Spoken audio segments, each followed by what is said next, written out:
Well, hello and welcome to a very, very special episode of House to Home. We're so excited because we're actually going live for the first ever time on this show. So, House to Home is a show brought to you by Family Policy Alliance Foundation. My name is Grace Youngson, and as always, I'm alongside my co host, Joseph Kohm. And we're going to be dealing with a crazy topic today. To help you think about this, I want you to imagine that your daughter is struggling with her gender identity. Maybe she thinks that she's a boy. So, as a parent, you're trying to seek out help for her. You want to take her to a counselor, to a therapist, so that she can talk this through, what she's going through. And when you do so, you find that there's only one option for her, and that is to be counseled or pushed along the path of being a boy, as she thinks that she may be. She is not allowed to be counseled in her thoughts of actually being a girl, the way that God created her. And maybe she's uncomfortable with that, and there are things that she wants to talk through, but, she is still a girl. Isn't that a crazy thought? Well, the Supreme Court just heard a case about this very thing. Joseph, could you enlighten us on this? Yes, I'd love to, Grace. It's great to be on here with you on, like you said, our first time going live with House to Home. And we think that's appropriate today to cover this case. I mean, the hypothetical you just laid out, Grace, is exactly what's in question here, where parents and patients cannot get the help they need for kids who are uncomfortable with who God made them and want to get comfortable with their biological sex. So yesterday's case that the court heard oral arguments for at the Supreme Court of the United States. I'm coming live from down the street, actually, from our great friends at CPI. They heard the case called Chiles versus Salazar. So who are those people? Just briefly, Kaylee Chiles is a counselor in Colorado, and she's a heroic, courageous woman who many of us admire. And there are many counselors like her who live in states with laws like Colorado. And what those laws say is that mental health counselors can only counsel children struggling with who God made them as a man or a woman. They can only counsel them to transition to the opposite sex or try to. They cannot counsel them to help them become comfortable in the sex that God made them, even if that's what they want as patients. This is called an anti-conversion therapy law, which in itself is a misnomer. We'll talk about that. And we actually have talked about it at length already in a previous House to Home episode. Our regular listeners will remember our episode with our great friend Elizabeth Woning from Changed Movement, where we talked about all that is and isn't conversion therapy and how these laws actually prevent patients who need help from getting the help they need.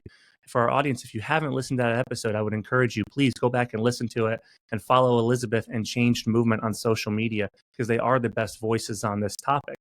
And part of what Elizabeth and I talked about was examples of when patients can't get the help they need because of these laws. This is one of those cases.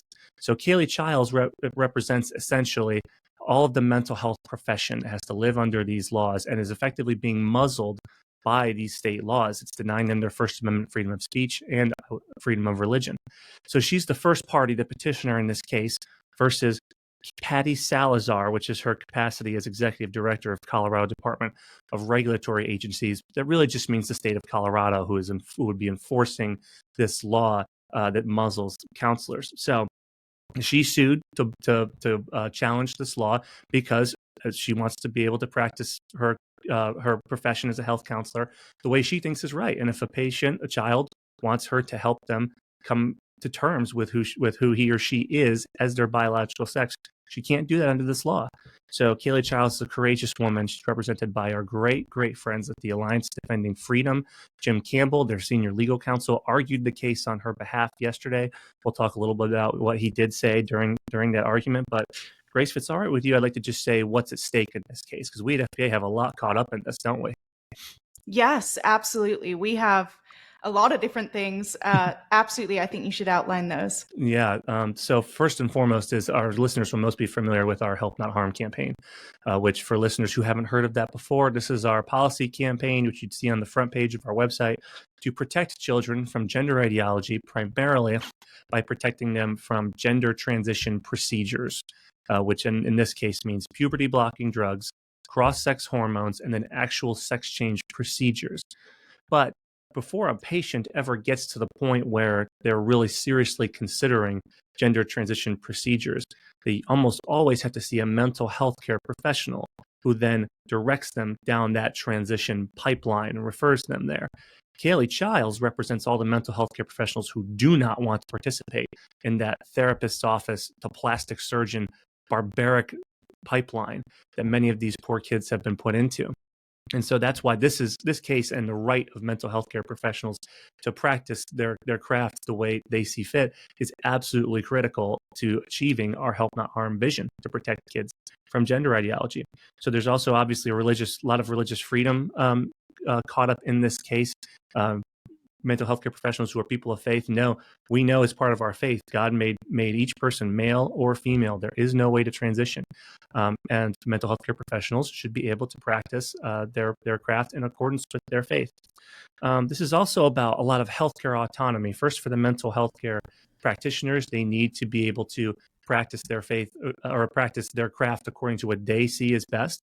But also for the patients, because the law prevents counselors from counseling these child patients in one direction, and there's no choice. There's only one way to go. The state is picking the winner and the loser here, and that takes the healthcare decision for the outcome of the counseling away from the patient, which we think is quite dangerous. We might talk a little bit more about that later. And similarly, patient access to care for kids who are struggling with these feelings of discomfort in who God made them. They need to be able to access the care that they want, and these laws prevent that. And here I do want to give a shout out to Renee Carlson and True North Legal, which is the legal office of Minnesota Family Council, or the Minnesota State Family Policy Council. There are 39 of those across the country. Our listeners have heard us talk about these. They're all listed on FBA's website under the Allies tab. Renee and her team at True North Legal have filed an amicus brief in this case, and the amicus brief, in part, leaned heavily on the testimonies of two mental health counselors, our friends Aaron Brewer and Nate Oilo, who I had the privilege to meet and who we're hoping to have on this show in the next several months. But they filed an amicus brief on behalf of those counselors who indeed have their own testimonies of how important it was for them to be able to access this care. And we just don't think the government should be choosing these healthcare outcomes. So a lot at stake here, huh, Grace? Yeah, there is a lot. I think you outlined all of that really well. And I mean, I would love to touch back on the help not harm side of this, because this case, if it was ruled in a way that we do not want it to be ruled, would basically say that kids have no choice but to go down a path of making life-altering decisions at a young age, not being allowed. Wouldn't it be common sense to help them be comfortable in who they are and not be like, okay, let's do a life-altering surgery right here. You're 10 years old. You don't even know what you want for your life. I mean, even me, I'm 24, and does everyone have their life figured out in their 20s? No. Like, I wouldn't want to make a life-altering decision like that. And I think that when you think about it from the patient's point of view, this is what medical care should be about, right? It's about the patient. It's about caring for the patient. You think about the Hippocrates Oath. It's about taking care of the patient above all else. And to be only offering one option, which is the far crazier, more dangerous, more life-altering option, where there is no way of going back on some of those decisions once you've had certain surgeries or taken certain hormones, I think is the least caring thing possible. And so it's crazy that this is even being debated, but obviously, good thing that we have some strong legal defense from our friends at Alliance Defending Freedom. And I think that this is why we wanted to go live. It's so important that we are talking about this, because this affects the future. One day when I'm a mother, if my child came to me and was struggling with this, I want to be able to take them to a professional who can help them be comfortable in who God made them to be, and not push them down a path that I know is going to hurt them. So, thanks That's for well said. outlining that for us. Yeah, no, that's well said. I mean, it's crazy. Like you said, it's crazy that we're debating this. It's crazy that 22 plus states have enacted a law like this. I mean, for kids to get the help that we know they need, we have to protect them from this harm and enable the mental health care professionals to provide that for them. So it's just shouldn't, you're right, Grace, this shouldn't be debated, but here we are. And this is one of the things. I'll lead us into just recapping briefly the oral arguments here with this. Like you said, this is the state choosing healthcare outcomes, which is frankly quite snobby of a state to do.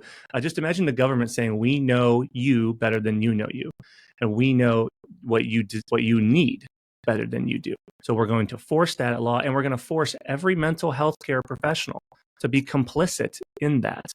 And believe it or not, I want our audience to know that was a cornerstone of the state of Colorado's argument yesterday in the court. I was listening to it live thinking, I know this is what the states that have passed these laws believe, but I'm really quite surprised that the Solicitor General of Colorado leaned quite so heavily on this. So with that, I do just want to take us briefly through the oral arguments, and we'll reflect on a few key points from it. We'll talk more about this specific topic in a second. So if people are not familiar with the Supreme Court, and I wouldn't blame anyone for that, when oral arguments happen, the petitioners, that's Kayla Chiles' party, goes first, followed by the respondents, which in this case is the state of Colorado being represented by the Colorado Solicitor General, Shannon Stevens. And then the petitioners always get a very brief rebuttal at the very end. And when the first lawyer goes up to make their case, the justices, after just a minute, usually start peppering them with questions. And they do this in order of seniority, sort of emceed by the Chief Justice, John Roberts. So the most senior justice on the court is Justice Clarence Thomas. He's on the record of really not liking oral arguments very much. He thinks everything should be done in writing in the parties' briefs. But he did ask a few questions yesterday, which was significant enough. It shows how keen he is to get this case decided. But after his question, Justice Sonia Sotomayor really came out swinging against Jim Campbell, the representative of Kayla Chiles, her attorney for Alliance Defending Freedom. And I thought he handled that very well. At one point, she peppered him so much that he had to say, I'm trying to answer your question, Justice Sotomayor. Here it is. He handled that very well because Justice Sotomayor's objective was not necessarily adversarial, but she was clearly trying to give Colorado a way out of saying they were going to actually enforce this law. Ms. Stevenson ended up not taking that out, but that's why Justice Sotomayor was so aggressive. What I want to emphasize for our audience, one of the first big points, is that our Help Not Harm campaign actually came up right away. So when Justice Ketanji Brown Jackson, the most junior member of the court, started questioning Jim Campbell, one of her questions was, isn't this just Scrimeti in effect? And what she means is that isn't their argument just another extension of Scrimeti, protecting kids from gender transition procedures? Scrimeti was the case that our side of this issue won last summer, that constitutionalized all 25 state Help Not Harm laws. That was on the physiological aspects of transition.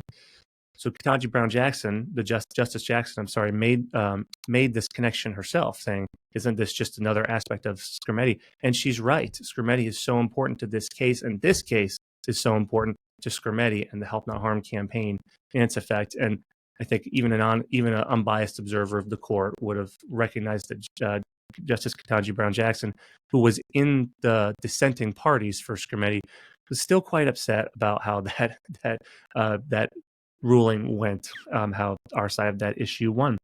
So that was very important. For the record, Justice Brown Jackson still referred to these procedures as quote unquote gender affirming care. At this point, I'll just state for the record for our audience, it is impossible to transition genders. All it will do is leave the patients with lifelong medical damage, irreversible damage, usually infertility. They'll be a patient for the rest of their lives. So Jim Campbell did a great job. After that, Shannon Stevenson, the Colorado Solicitor General, came up, and she leaned heavily on two arguments, which is where I'm going to ask you to reflect on some of these as well, Grace. Her first argument, which we'll discuss, is she argued that there is medical consensus about the notion that even talk therapy to help kids struggling with their gender identity and their sexuality come to terms with who they are is actually not helpful but harmful. She thinks that just that basic talk therapy, helping kids get comfortable with their sex, is harmful. And she argued that there is complete medical and scientific consensus on that fact. She cited to that many, many times. Their argument would be affirmation only is the standard of care. Therefore, Colorado can regulate it. She argued that, and then the other cornerstone of her argument is that patients are born this way. We'll cover that in a second. But I just first want to say, Grace, as we know, arguing for Help Not Harm for so many years at FPA, there is no consensus on this. It is quite clear that there is no medical or scientific consensus that affirmation is the only appropriate standard of care. Mrs. Stevenson ended up citing a bunch of studies to support her position. But as Jim Campbell said in his rebuttal, every one of those studies is methodologically flawed. It's based on bias sampling, self-reporting, many other flaws. It's often conducted by transgender activists like a researcher named Jack Turbin, who also filed an amicus brief in this case. This is what FPA has been arguing for years, and it honestly not felt vindicating, but it was a reminder of, we've been at this conversation in different venues other than the court for years at FPA. Grace, you've seen that even in your time with us. Absolutely. Yes. I think the first thing that popped into my mind, I find it interesting that it's called gender affirming care, because if I was to see that on the surface, I would think that you're actually affirming their natural gender and not trying to push them into another gender. Like, that sounds completely antithetical to me. But I think it's really interesting that oftentimes I see this, that the argument is made that somehow they're in the majority and everyone else is crazy. She's trying to say here that no, there's complete medical consensus on this. This is harmful, just talking to a child. I think that before you make any big life decisions, even, it could just be like, as you're growing up, you want to choose a certain path in school, or maybe you're going to marry someone. It's only natural for people around you who care about you to ask you questions about maybe why you want to do that or how you're feeling about it, because this is a huge decision. So to deny a child any type of counseling and then just be like, okay, make this life altering decision is your only option. And this child is clearly struggling, because to be considering a decision such a dramatic change for their lives, the least we could do is give them some chance to actually ask them, why do you want to do this? What is it that is making you feel uncomfortable in the way you are right now? I guarantee you that for most children, and this is based on my observation of a lot of people who move into this lifestyle, you mentioned Elizabeth Woning, the change movement, they have endless stories like this where there is usually some kind of trauma, some kind of major life event that is pushing this child or this person in a way that they kind of want to escape that identity that they're currently in and push into something else so that they don't have to deal with the pain of something that's happened. And wouldn't it be so much more caring for us to sit down and say, hey, let me actually talk to you about what happened, about what you're feeling, rather than just push them down a one-way path. So I think it's so interesting, that whole idea of gender affirming care to me should say that we should be affirming the gender that they're in right now and help them talk through their thoughts. Yeah. So it's really interesting. I think we're also seeing some true colors here. I hope that this is a wake-up call to people. But those would be my thoughts on what you Yeah, just outlined. that's very good. To wrap up this first coverage of this first argument from Colorado, um, the Justice Samuel Alito on the court really pressed her on this. Really pressed her on the notion that a standard of care should be the controlling reason why a state can regulate this practice. And he cited something that was I found really, really powerful. They did have some comedic exchanges leading up to this. At one point, he said to her, "That's just not what the statute says," and she replied, "This is the way we've interpreted the statute," which later caused him to just be exasperated and say, "That's just not how language works." That's a direct quote I wrote down. But what was very, I think, prescient that I want our audience to hear is that Alito brought up times in the past when medical consensus has been politicized and caught up in radical ideology that was very trendy at the time. And he mentioned a very, very dark aspect of the court's jurisprudence when he did this. The court, unfortunately, has a black mark on its history for when it sanctioned eugenics and forced sterilization in the past. And in fact, Justice Alito, I think to his great credit, regardless of whether you agree with him on this specific question or not, he actually quoted a very infamous statement from Justice Oliver Wendell Holmes in his opinion deciding the Buck v. Bell case, which is what authorized forced sterilization. And for the record, for audience's awareness, the court has never actually explicitly repealed Buck v. Bell. Now, no one would try to forcefully sterilize anyone anymore. I don't want to alarm our audience, but it is worth noting there's never been a case where the court has explicitly said, we are overturning Buck v. Bell. And when Justice Alito quoted from Justice Oliver Wendell, former Chief Justice Oliver Wendell Holmes' opinion, this is an infamous line where Justice Holmes wrote, 3 generations of imbeciles is enough. And Justice Alito's point with that horrifying statement is, in that moment when Justice Holmes wrote that, that was what was trendy. That was the medical consensus. And it got Ms. Stevenson to even assent to a hypothetical he brought up where he said, let's say there was a law in the 70s that required mental health counselors to only counsel someone struggling with homosexual feelings to become gay. Or I'm sorry, the law would require someone in that situation to counsel the person dealing with homosexual feelings to try to act straight. She assented that at that time, because that would have been the standard of care, that law would have been constitutional under her argument.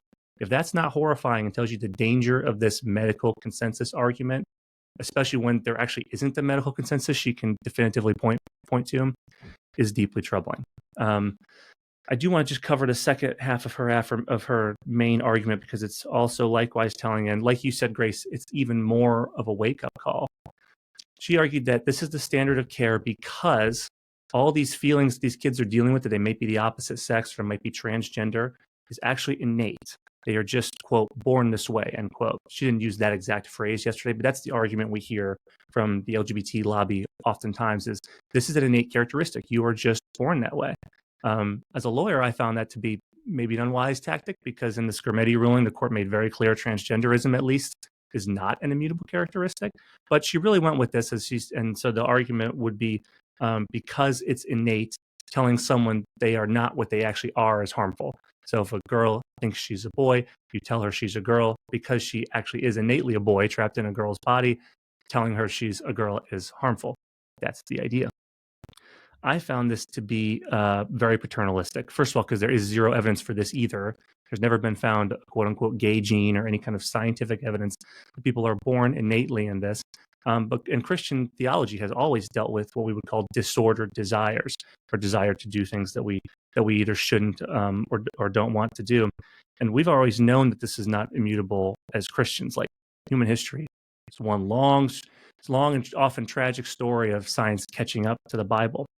But for the state to argue this is incredibly paternalistic. The state is taking your healthcare decision out of your hands, similar to assisted suicide issue, by the way, where the right to die always becomes a duty to die. Every state that has ever established that law, that's what it turns into. The state is forcing you to transition even if you don't want to. They're saying, we know you better than you know you, therefore we're going to force you to do what we think is the right thing. And Stevenson, even one of her quotes I wrote down was, she even told the justices, it's a challenge to find out you're gay. That's where they're coming at this from, and forcing mental health care professionals to be complicit in that is where Kaylee Chiles comes in. Yeah, wow, that's crazy. I think it also really limits your sense of identity to just your sexual identity in a way, which I think is really, really sad, that we are seeing a generation where young children are growing up and they're being put into molds where their sense of identity is revolving around their sexuality, when we are so much more than that.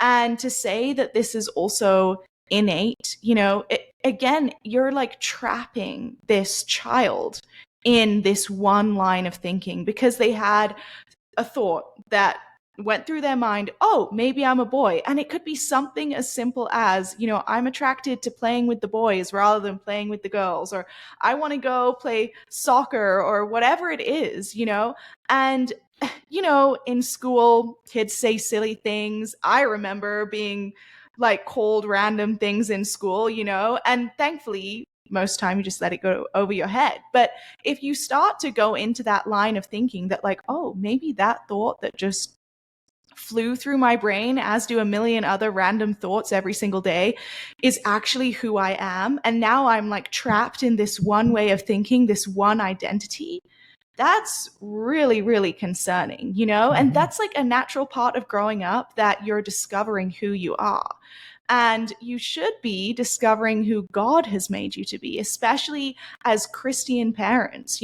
That's what one day I would want for my children, is to bring them up and to show them the beauty of who they are in Jesus, because I also know on a personal level that the most amazing freedom and peace in life comes from knowing that. Mhm. And so I think that yeah, that's a pretty crazy thing. And I mean, it's a core argument that we see in a lot of this kind of stuff, but I think that it's really dangerous. Especially, it's one thing to be talking about adults, but we're talking about children here. I just want to remind our audience, this is kids we're talking about. And to Mhm. me, that takes a whole different side of this, where I'm like, okay, like, we have to stand up and protect children. Yeah, that's really well said, Grace. So much of the Christian life is just remembering who we are, fearfully and wonderfully made, loved by God, our Creator. He died for us, and He's made us new. So, Yep. just a couple final notes on this argument, and then we'll move on to the final part of our show. A couple of our friends, including the great detransitioner and expert on this issue, Aaron Brewer, pointed out to me in a group yesterday that this paternalistic notion from the state, we know better than you, and this is just who you are.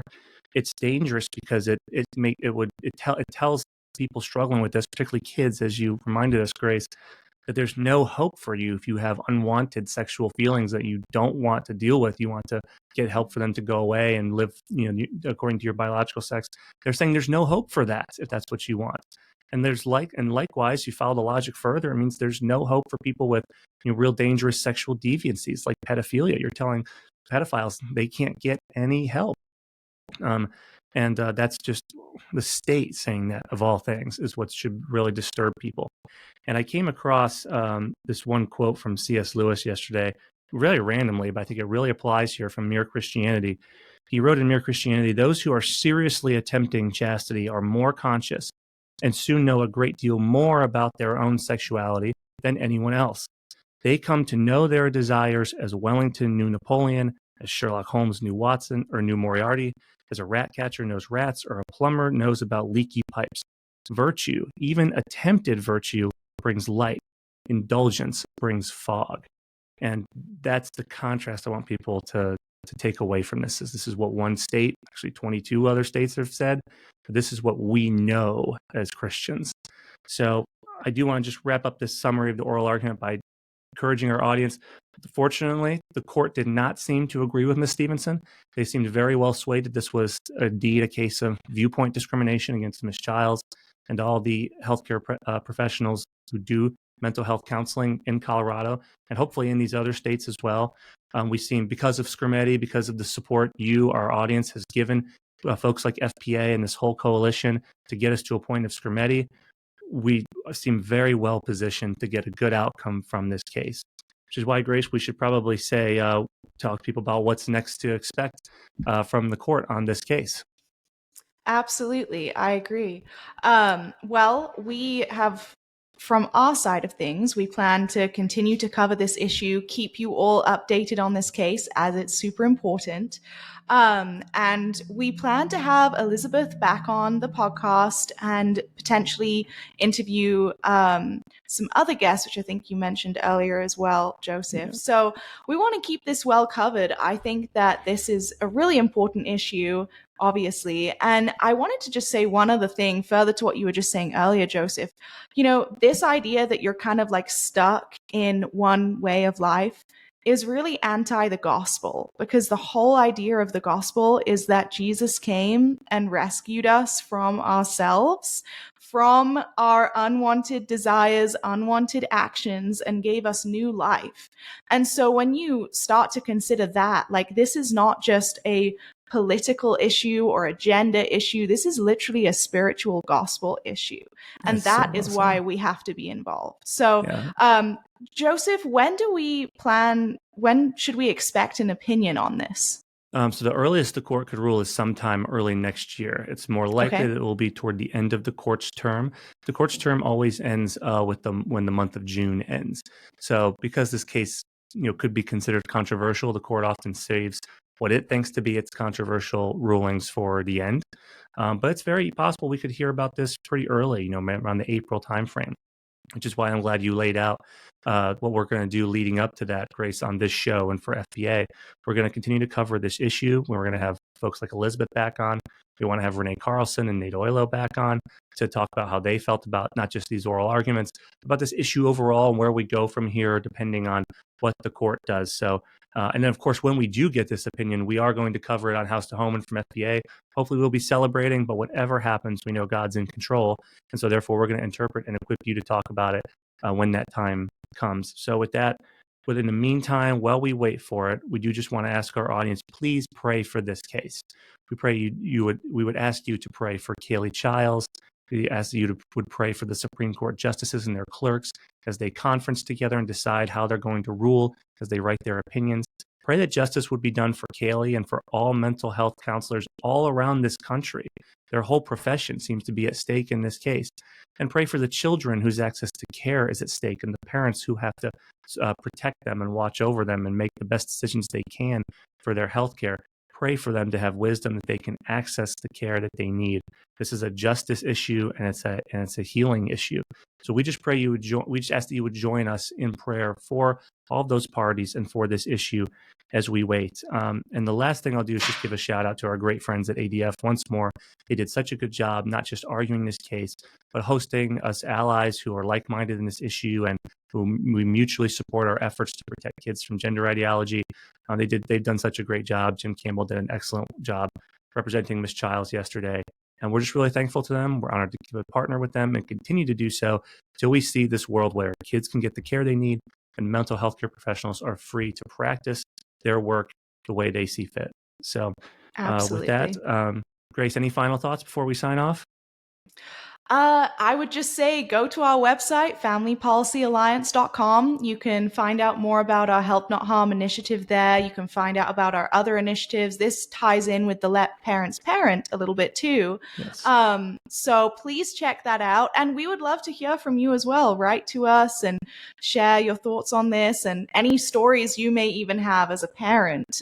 We would love to hear those. So we are fighting for you. Joseph was, as he mentioned, at the Supreme Court. And so, we appreciate everyone watching and all of your support as it enables us to do this. So Amen. Those would be my final thoughts. Without you as the audience, we couldn't do this. So thanks, Grace, for your thoughts. One other link for our audience to go to if they want to really dive into this case is go to adflegal.com/Chiles, CHILES. We will put that link in the show notes, whether you're watching live or whether you're listening later on Apple Pods or Spotify. And if you like House to Home, if you like this sort of analysis and what we talk about here and how we try to keep you informed, please follow us on YouTube, Apple Pods, Spotify. Hit that follow button. We would love to have your support. And we just thank you for joining us on this really special episode of House to Home, this live show. So whether you're listening now live or later, thank you for joining us. I've been Joseph Kohm alongside Grace Youngson. We will be back next week with the next episode of House to Home. See you then.